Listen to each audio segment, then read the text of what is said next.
Welcome back to r/MaliciousCompliance. In this story, I thought I had found the perfect job. Good pay, solid crew, and almost all of us were veterans. But then a new manager showed up and within months she forced out every vet one by one. What happened next cost the company millions and left her career in ashes. This is how it all unfolded. And the first one is titled r/MaliciousCompliance, Karen Boss fires all veterans, Marine gets multi-million-dollar malicious revenge. So I did not land in security because it was a dream job. I got there because I needed a paycheck and it was one of the few places that tolerated people like me. A veteran with a medical discharge, a spotty resume, and a face that still looked for exits when a door slammed. I met my wife when I was figuring out how to be a civilian. She and her 2 kids moved in with me and bills piled up. The construction site contract sounded perfect, the company liked veterans, and the site itself was a massive corporate headquarters built for a big oil company. I cannot name it, but you would recognize their logo in your sleep. I was honest in my interview. I told them I could follow a process to the letter, handle stress and keep my cool when people lost theirs. They asked me the usual stuff that veterans trade like currency, questions only people who stood in the same dust would understand. I answered, got hired, and got tossed onto the biggest contract they had. The site was a beast, 3 main entrances with badge verification stations, vehicle sticker checks, and random outbound inspections to stop tools and copper from walking off. It ran all day, every day. You would process 1,000 cars in one shift at just one gate. That was not an exaggeration, it was constant motion and constant noise. If you had a sense of purpose, it was weirdly fun. Almost every guard was prior service member. Different branches, different wars, same sense of humor. The supervisors were vets too. Our old boss was strict in all the ways that matter and flexible in the ways that keep you human. No formal PTO, but if you needed time, you could swap shifts and nobody made it a big deal. People covered for each other, overtime was plentiful if you wanted it. The work was rough, standing in heat, rain, and whatever else the sky felt like throwing, but it was honest work. We did not sugarcoat the conditions. Barely any shade, a flimsy guard check too far from the scanners to be useful, but you lived with it. There's something to be said about bonding over shared suffering. You don't need to talk, you hand someone a bottle of water when their hands are shaking, you cover someone's gate when they sprint for a bathroom, you just make it work. I did not plan on moving up. I was content to stand my post and get home exhausted with enough left in the tank to help with homework and then pass out on the couch. But then a supervisor went back to school and the slot opened. People encouraged me to submit my name. I did, figuring it was a long shot. There were more senior guys who wanted it and one woman on site who had been there a while and made it clear that she expected the title. They tested us by giving each of us a day as acting supervisor. I did not reinvent anything. I just ran the checklist, kept the lock tight, responded to a badge reader failure without panicking, and coordinated with the foreman when a vehicle backup started clogging the road. It was not rocket science. It was paying attention and not letting my ego get in the way. I got the promotion and I found out because my phone rang late one night. It was the woman who wanted the job and the call went sideways.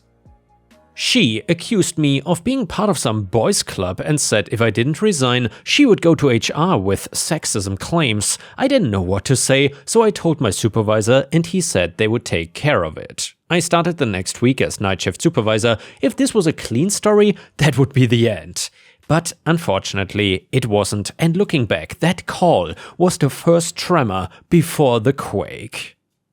I thrived on nights. You either like the quiet or it eats you, and I liked it. I'd rotate between gates, make sure breaks happened, handle small fires without calling the big bosses. The crew settled in and did their jobs, and people had each other's backs. I made friends that I didn't even expect. One guy in particular, he had done time at a different branch and carried a lot he didn't talk about. He had a way of arguing with the world like everything was a dare. Everyone else kept him at arm's length, but I didn't. I let him talk even when it got heated. I I told him to go to the VA. He fought me at first and then he went. Over time you could see his shoulders come down. He was still sharp, still intense, but there was less storm behind his eyes. Then our old boss vanished. One day he didn't answer calls anymore. Another day, same thing. Management held a meeting with the supervisors and we got nothing but a runaround. Finally, someone in HR who liked one of our supervisors let it slip. The guy quit. There was an investigation, a complaint from that same woman who called me. It was not just about the promotion, it was explicit messages, on-site behavior, stuff that should have never crossed into work on any level. There were phone records, photos, it was ugly and stupid and it compromised the company. I did not excuse any of it, I also didn't celebrate. The fallout never hits just the people who make the mess. The company panicked, they reached a deal with the complainant, she got reinstated with back pay and a raise. The lawyers wanted more women on site and in supervision. They didn't do it because it was right, they did it to avoid a lawsuit. They put out a statement about culture and compliance and they dropped our boss like a hot rock and hit reset. For a couple of months we ran the site ourselves, 3 supervisors with a million moving parts. We kept it from falling apart. We had our stubby pencils and logs, did our audits, handled the insanity that comes from 3,000 cars and a parade of contractors. It was rough, but the work mattered and we were good at it. Then the company sent a new site manager. She arrived straight out of a different contract the company had lost. I didn't know any of that at the time. I just knew she showed up and did not introduce herself for 2 weeks. When she finally did, she acted like she had been in charge forever. She did not hide what she thought of us. In her mind, we were not professionals who kept the site running. We were stubborn, barely literate grunts who needed to be supervised every second. She enforced rules like she had found a new religion, uniform inspections turned into ambushes, people got written up for a loose thread, a smudge on glasses, boots scuffed because they'd been walking in mud for hours, or a wet shirt because it was pouring rain and we didn't have cover. She told us to spend more time in the guard shacks. We explained why that wouldn't work. The scanners bust. You had to stand there and watch the little light flash green or red because the noise of construction drowned the beep. If you were 30 feet away inside a shack, you missed the signal, but she didn't care. She wanted compliance on paper. She didn't care if it destroyed actual compliance. It might have been manageable if the nonsense was spread around, but it wasn't. She targeted veterans, specifically stacking petty write-ups and trumped-up violations until they were effectively fired or forced out. One by one, nearly every veteran on site was pushed off the job, not because of performance, but because she wanted them gone. She replaced people fast, too fast. We asked where the new hires were coming from, and they were not vets. They were whoever she could get. Some were barely reliable. At first we blamed the market, but later we found out the truth. When the old boss left, someone needed to take responsibility for the mess. They couldn't toss the woman out because she was part of the settlement. They couldn't nail the executives who had greenlit everything. So they fired the recruiter who kept the talent pool filled with veterans. He was the one who tested people with those veteran-specific questions. He was the firewall that kept standards from slipping. Once he was gone, the person who replaced him had ties to our new manager. Not professional respect ties, personal ties, the kind you don't put on an org chart. It was a setup. The new manager had lost her previous contract because her team underperformed. She needed to place her people somewhere. Our site paid better than normal security work because it required veterans who could handle the chaos. However, there was a loophole in the oil company's contract. It said the security company had to staff the site with a certain percentage of vets unless they faced an emergency staffing shortage, then they could use anyone. The new manager created a shortage by pushing out the vets and then filled the gap with her people.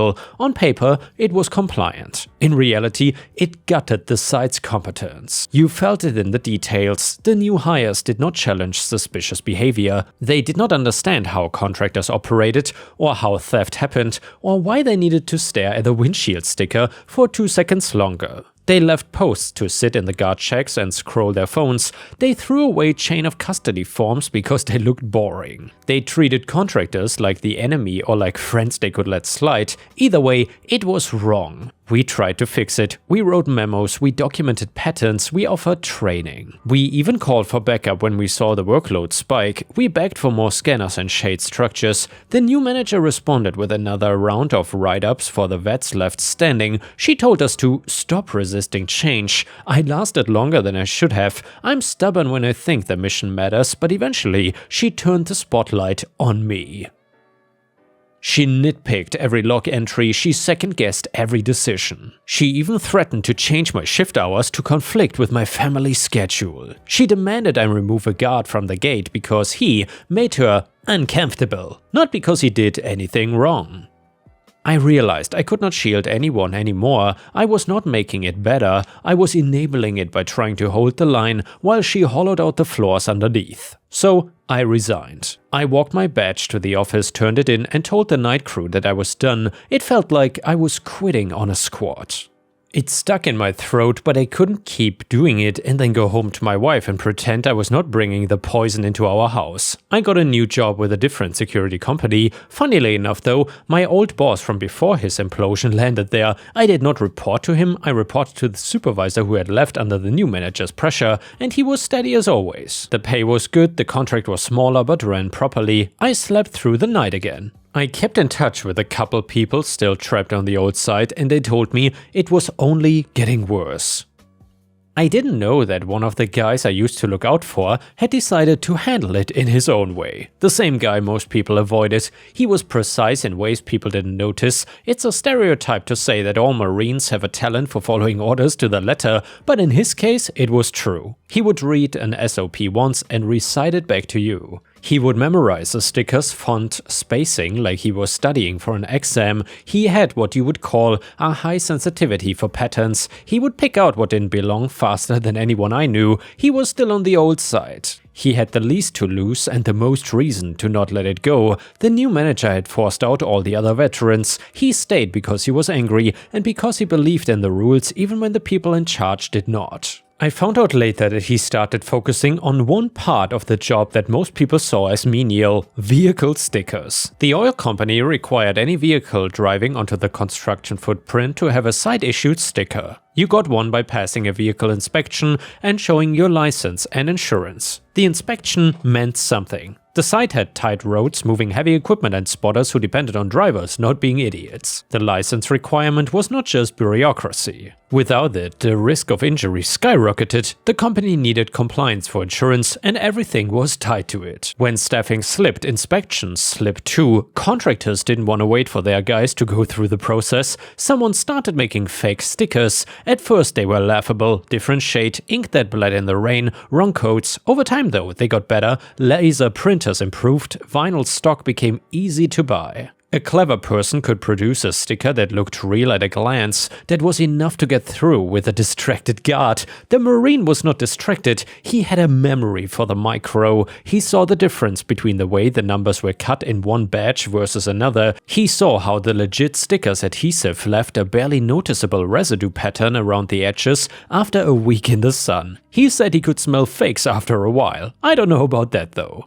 I do know that he started pulling people over by the dozen. When you flagged a fake, the process was clear. Pull the car to the site, call a supervisor, call a site foreman representative, call a police officer, document the incident, and remove the sticker. And of course, ban the driver from the site. In strict terms, the rules didn't care why the sticker was fake, mistake or fraud, the outcome was the same. The driver left and didn't come back. For a while, upper management celebrated it. They liked the reports. They showed them to the oil company and they said, "Look, we're enforcing." It looked good in a PowerPoint, and then those lines on the graph translated into missing workers on job sites. A duck team had half its crew turned around, a concrete pour got delayed because the pump truck driver went home after getting banned. It cascaded. Every hour of delay costs money, every day meant late fees built into the construction contract. It was baked in, you miss certain milestones and you pay. At first, the new manager tried to order him to stand down. She didn't do it openly. She couched it in use direction and "don't be overzealous." He asked if the policy had changed. She said no. He asked if fake stickers were allowed now. She said of course not. He told her that he would follow the policy as written. That was the end of that conversation. He kept pulling people over. He did not break a single rule. He didn't make up offenses. He didn't pick on people for the same petty stuff that she used. He followed the book. The oil company started noticing. The rep who used to shake hands and talk in broad strokes started showing up to the gate to watch. He asked the Marine questions, he got clear answers,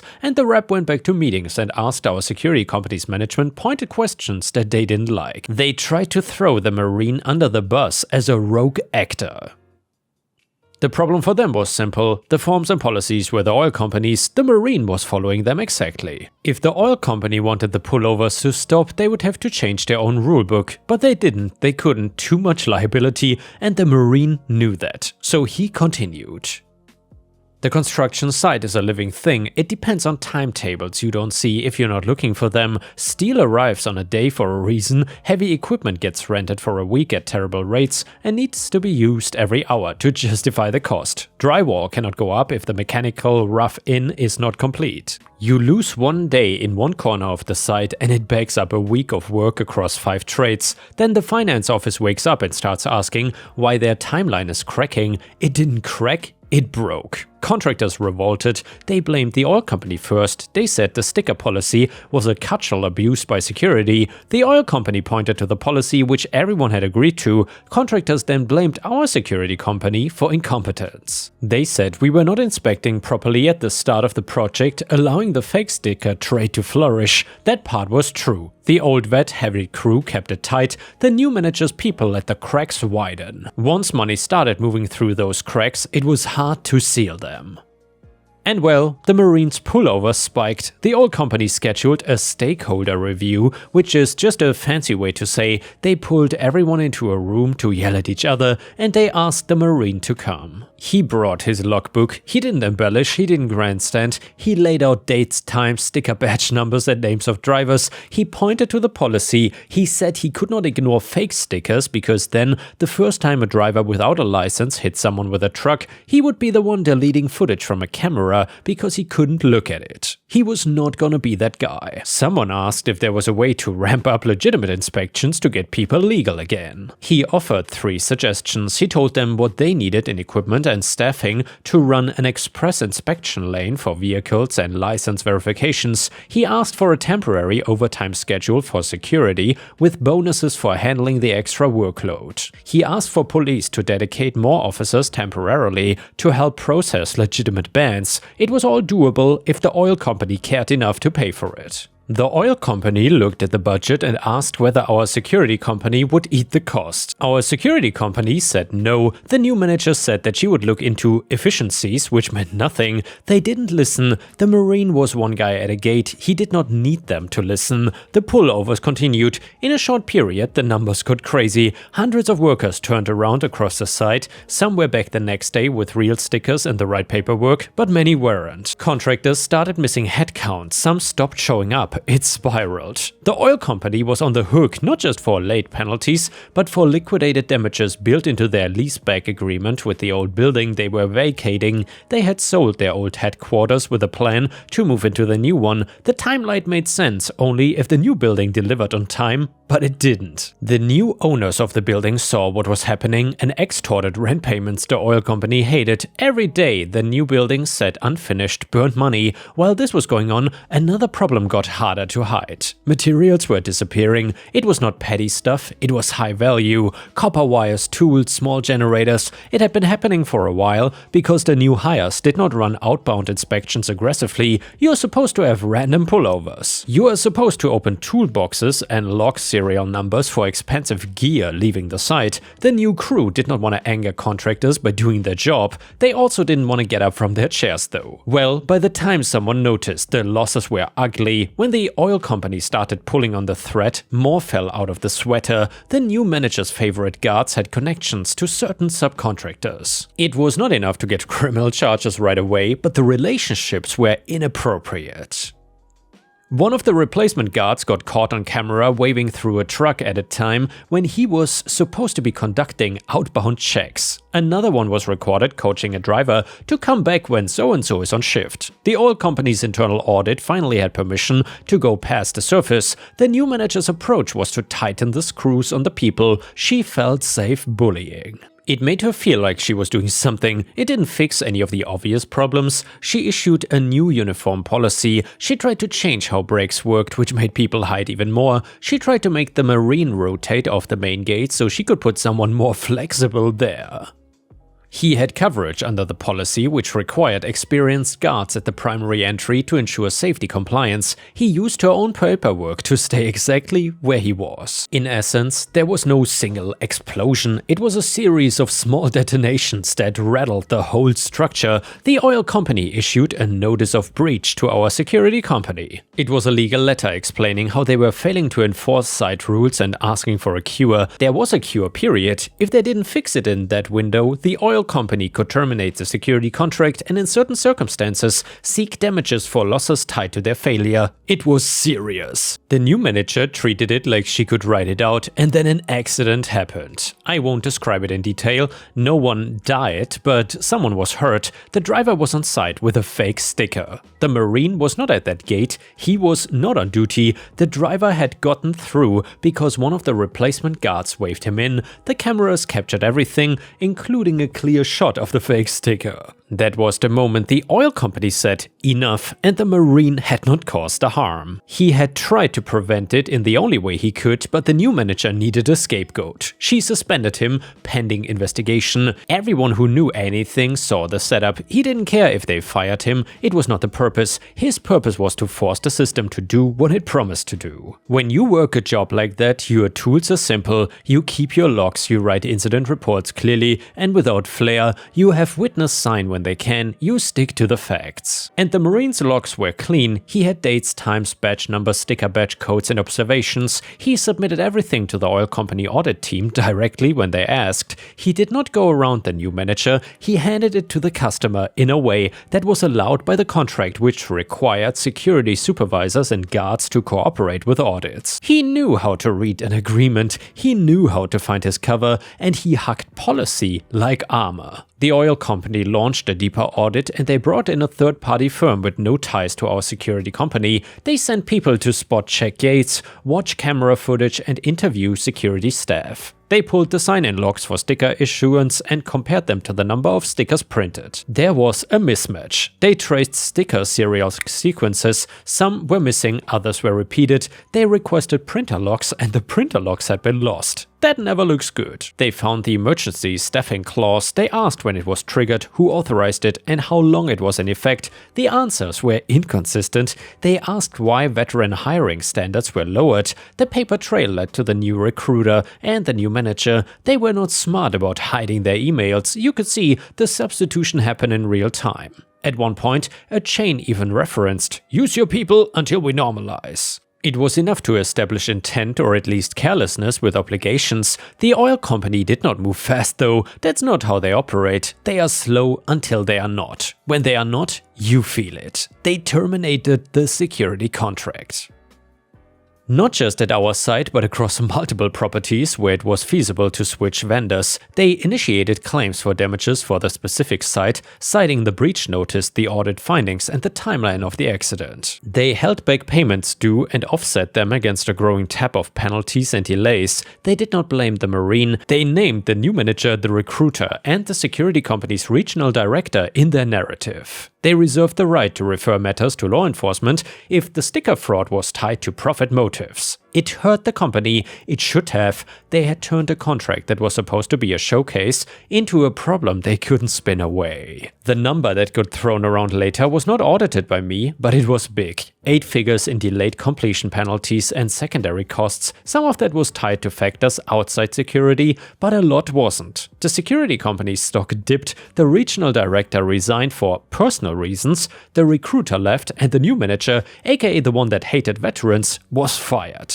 Before she went, she tried to file a lawsuit claiming retaliation and discrimination. I only saw the public parts. It didn't last long. The company didn't settle. They produced a package of documentation from the audit, and their own HR files showed cause for termination. They included parts I hadn't seen, conflicts of interest, undeclared relationships with people they supervised, rule bending that looked small in isolation but formed a pattern. She withdrew the suit, meanwhile the Marine moved on. He didn't march into his next job wearing a victory banner, he took time off. He finally went to the VA for more than therapy, he filed for benefits tied to what he had carried through service, and after, he got a rating that helped him breathe easy about money. He applied for work that didn't require him to stand in the sun and argue with people all day. He got hired by a technical college to run facilities on a shift that let him see daylight and go home sore in a good way. I stayed at my new company and moved into a role where I trained younger guards. I told them to read policies not because it's fun, but because it's the only way to keep your head when someone